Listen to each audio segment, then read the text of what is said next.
Hey guys, what's up? RossDunneIE. I feel like I need to make this point again, and I've had to make it multiple times throughout my life as an atheist. As an atheist, you are under no obligation to defend Islam. Understand that. You can't just be an atheist who spends all day long shitting on Christian doctrine and shitting on Christian morality. You have to at least have an internal sense of fairness when it comes to faith, and you have to be willing to hold faiths that you may not necessarily have grown up with to your own standard. Some of the best kinds of atheists, in fairness, are ex-Muslim atheists. They're pretty much, and almost all of the time, they're militant atheists, or at least they're profoundly outspoken atheists. Because Western atheists consistently fail Muslim atheists and ex-Muslims in general.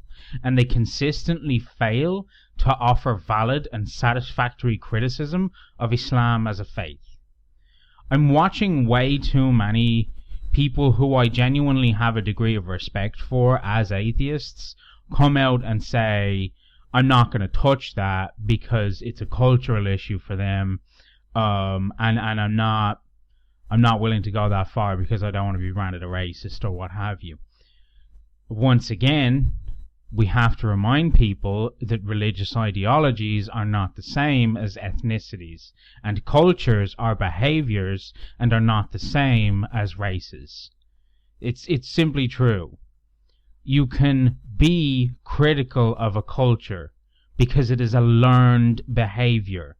It is not necessarily bigoted to, or not necessarily like racist, to be critical of a culture or an idea. It's not. It's simply not. Any action which is learned can be unlearned. Any behavior which is learned can be unlearned. So the fact that you're willing to come to the defense of a behavior, and that's realistically what a culture is. I mean, I can say that Irish culture has certain behaviors that are not positive that Irish people could work on a personal level to remove. We have a culture of drinking. And realistically, you could make a very good point that that's our culture. And if you want to hold the same sort of standard for everyone, you could say that if you call me a drunk because I'm an Irishman, and I'm not even going to lie, I do drink a lot. I fit the fucking stereotype.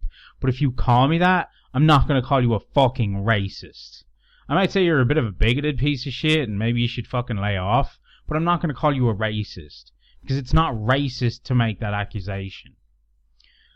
Stereotypes are harmful, though, obviously. I'm not going to sit here and defend people who stereotype other people.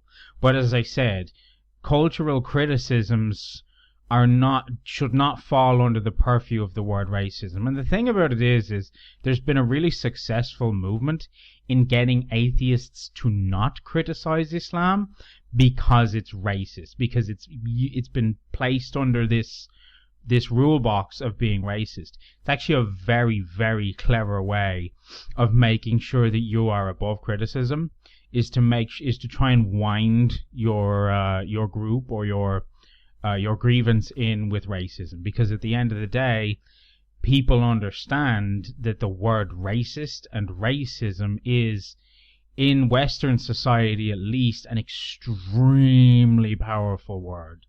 It's so powerful to call somebody a racist in the West because they immediately, like, the accusation alone is in many ways its own proof.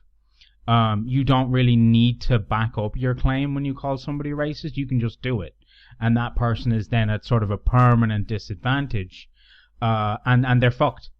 They're going to have to work very hard to get themselves out of it. In fact, simply the accusation of racism or sexism in many cases in the UK and in the United States has resulted in people losing their jobs with no true evidence to back up the claim that they hold necessarily racist or sexist opinions. That just the accusation alone is often satisfactory. And of course, that's nonsense. Everyone knows that's nonsense. But we now live in a culture where that's a satisfactory reason to remove someone from office or to fire them from their job. In particular, if I'm going to take issue with atheists not satisfactorily coming down on Islam, and trust me, of all the groups that have a prerogative to come down on a faith, atheists are pretty much the primary contenders for that. Atheism is effectively the antithesis of faith. It is the duty of an atheist to question faith and its tenets. It is your job as an atheist to do that. You might be a more passive and benign person, and that's fine. I mean, to say that it's your job to be militant about it, I mean, maybe I probably wouldn't go that far, but it is certainly your job to question and to point out hypocrisy if you've made the decision that you don't believe that God is real. You have to do that. You can't give Judaism, Islam, Hinduism, Zoroastrianism, and whatever other faith you can think of, you can't give those faiths free passes because you're a Christian atheist. That's another thing. See, the thing about it is, and perhaps this is the only semi-valid complaint, is that yes, most of the majority of Western atheists come from a Judeo-Christian moral rule set. That's true. I'm even going to secede that. But ultimately, atheism itself is not a Judeo-Christian moral value system. It's objectively a faithless system. And it ultimately attacks any sort of religious morality at its core and questions it regardless of whether or not you could believe that it's ultimately good or bad. So it is the duty of an atheist to make sure that he's not just whinging about Christians or what have you. He has to whinge, if whinge is going to be the correct word, about everyone equally. You have to make sure that you're pressing your point home, not just with your local Baptist church. And if I'm going to add to atheists as well, modern Western feminism's consistent failure to pull up Islam and Sharia law on the shit that it gets away with is unreal. While you're sitting on your college campus complaining about microaggressions and non-existent glass ceilings, perhaps you should take some time to look towards the Middle Eastern world where your sisters exist literally in chains. You have very little interest outside of your own small microcosms, and you're also the sort of people that will point to other major events in the world that are negative when, God forbid, somewhere like Paris gets attacked. Feminism has consistently, at least in its Western iteration, failed to uphold its own values when applied to Islam. So, regressive atheists and regressive feminists are not able to keep up the moral flame when confronted with issues like Sharia law and regressive Islam.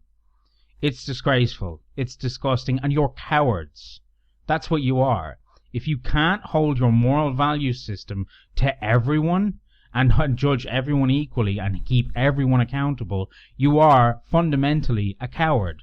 Because you're only willing to do it to your own because you know there won't be any repercussions for doing it to Christians or, Westerners in general, because the likelihood that you're going to be beheaded or stoned to death is obviously significantly less. You're cowards. That's what you are. Anyway, I'm Ross Dunn. Like, comment, subscribe.